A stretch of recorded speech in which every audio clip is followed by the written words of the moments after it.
Does the good outweigh the bad? I've been with the Gators for 2 years.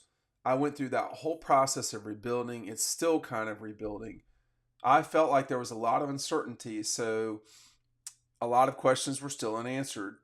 There's a lot of unknown going on. I felt I could stay at Florida and do what I've been doing for another year or two, or bet on myself and take a chance somewhere else. Pretty much, to sum it up, I was like, I can either be running back number two on a losing team or go somewhere I wanted to play in December. Two, I wanted to play in December too. That also played a big part of me transferring. So I said, I can stay running back number two on a losing team, or I can go somewhere and possibly be running back one and win a national championship. So uh, that was Trevor Etienne. And listen, I want to say this real quick about the Real Talk podcast with Ratledge and Brett Thorson. Tate Ratledge is really good in these episodes, and I wish more people would watch them. I mean, you'd think they'd get a bigger crowd than they do sometimes.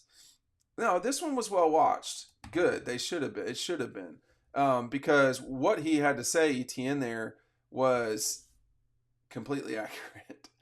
I like Florida has been rebuilding. Florida has had back-to-back losing seasons. Actually, more than that.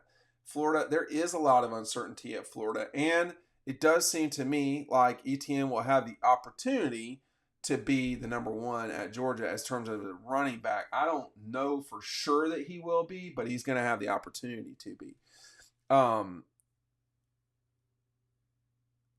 I don't blame Florida people for being super pissed about this, though. I have to say, it's one of those things where I don't need this guy rubbing my problems in my face, like rubbing my face in the dirt. But he will help Georgia a lot, and I think. And I think that he was one of the guys for the Gators that was really a something to watch, something to be careful of. 5'9", 205, way too many losses in a row. I mean, the Gators ended last season, I think, was six losses in a row. They had a miracle comeback, is what I would call it, against South Carolina in Columbia. But Etienne had one 100-yard game this past season. That was against Tennessee. He thrashed them for 23 for 172 with a touchdown. He had 3 touchdowns against hometown LSU, basically a 100-yard game with 18 and 99. But he really can do some damage for this Georgia team. I think that he could be a really good player for them. Is he what they had with Zamir and James Cook and guys like that? It doesn't seem like it to me. We'll see. But this offensive line, of which Tate Ratledge is a part of, they are one of the best. They are one of the best offensive lines. That's been around a while. You got to figure out center, I guess, which we'll figure out in the coming weeks here. Spring practice starts next week, but I think you're okay with Jared Wilson in the middle, as so long as you have Carson Beck behind him helping out. I mean, I think it was big for Tate Ratledge. This is a really, really good team. I don't know if they're spectacular, but you don't have to be spectacular to win the national championship. You don't. I mean, when you think about spectacular teams at in the college football playoff era, that 14 Ohio State team was definitely not spectacular. Was the 19 LSU team? The offense was unbelievably spectacular in ways we've just never seen. Joe Burrow was unbelievable, but you don't have to be spectacular. The 17 Bama team was definitely not spectacular, nor was the Georgia team. They were really good for their time, which is not the same thing as being spectacular. Those teams, all the teams I mentioned, including LSU in 19, I don't think they would beat the 21-2 Georgia teams. I don't think they would have beaten the 2000 Alabama team, but that's me. But LSU 19 would that off if you were just playing offense, they weren't losing, but you had to play defense too, and that the defense got better over time. But anyway, I'm getting off my point here. If you're the Gators and you're listening to this guy, talk. Uh,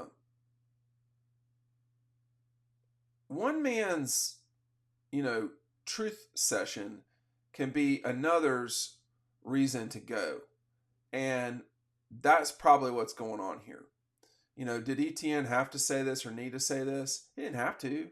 Um, but it's his deal. He can say whatever he wants to say.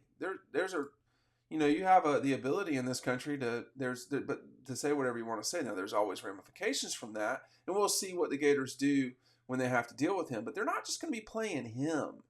I mean, it's not going to be 11 on 1. They're going to have to deal with everything that Georgia's got right now. And frankly, they've not done a good job of competing against Georgia lately. That's probably the wrong way to put it. They've not done a good job of beating Georgia. They have competed at times, for sure. So is Georgia Tech, by the way. But,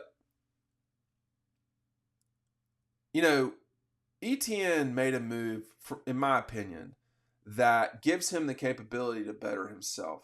Florida's a mess. I've talked about this for a long time. This is not new.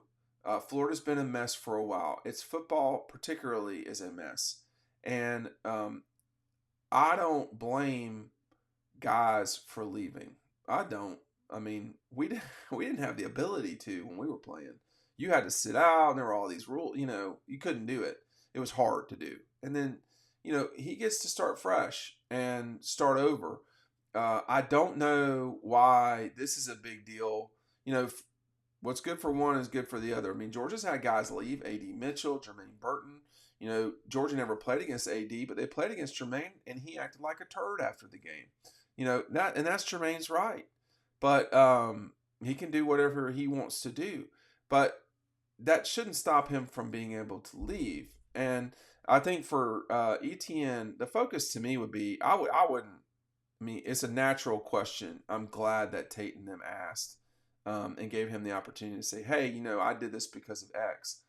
Well, the season can't be about, I want to, get my guys back, because a lot of those guys are probably his friends. But it's going to be nasty with the fans. I can assure you of that. And it probably already is and has been and so forth. And people will get aggravated about what he said. The aggravation should not necessarily be directed at him for telling the truth about, and here I quote, I've been with Florida for 2 years. I went through that whole process of rebuilding. It's still rebuilding. I felt like there was a lot of uncertainty, like a lot of questions that are unanswered. There's a lot of unknown going on. I feel I can stay here and do what I've been doing for another couple of years. Pretty much, I can be the number 2 back on a losing team or go somewhere I wanted to play in December. I can stay running back number 2 on a losing team or go somewhere and possibly be running back number 1 and win a national championship. I mean, what is incorrect about that? If you're mad about that, then you're obviously a Florida person, which is, I hope you enjoyed the 90s and Urban's time, because, right now that's not what's going on. And what he's saying right here is accurate and reflects reality. If you see it another way, I don't know what to tell you. Billy Napier has been a disaster as a hire. It's not getting better. It needs to get better. Steve Spurrier is making comments so that, a guy who is running out of time decides to leave, that he went to your arch rival, is painful, I'm sure. But you can see here, man, like, he can do some damage. There are multiple games where he has over 5 yards a carry. McNeese State, Tennessee, Charlotte, South Carolina, Georgia, Arkansas, LSU, and Missouri. So 8 of the 12 games that he played in, he was going for over 5 yards a carry. Receptions, he can pop you with receptions too. He had 2 for 43 against the Hogs, 2 for 37 against Missouri, including a 37-yarder. They should have won that game and figured out how to lose it. 4 receptions against the Cats. They got jumped by Kentucky up in Lexington. He only had 1 fumble. last year, but from what I can see. So there's been a lot of production from Etienne, and now we're going to see what it's like behind, arguably the best offensive line in college football. I'd encourage y'all to watch a real talk podcast. It's not always, maybe for everybody, and that's fine.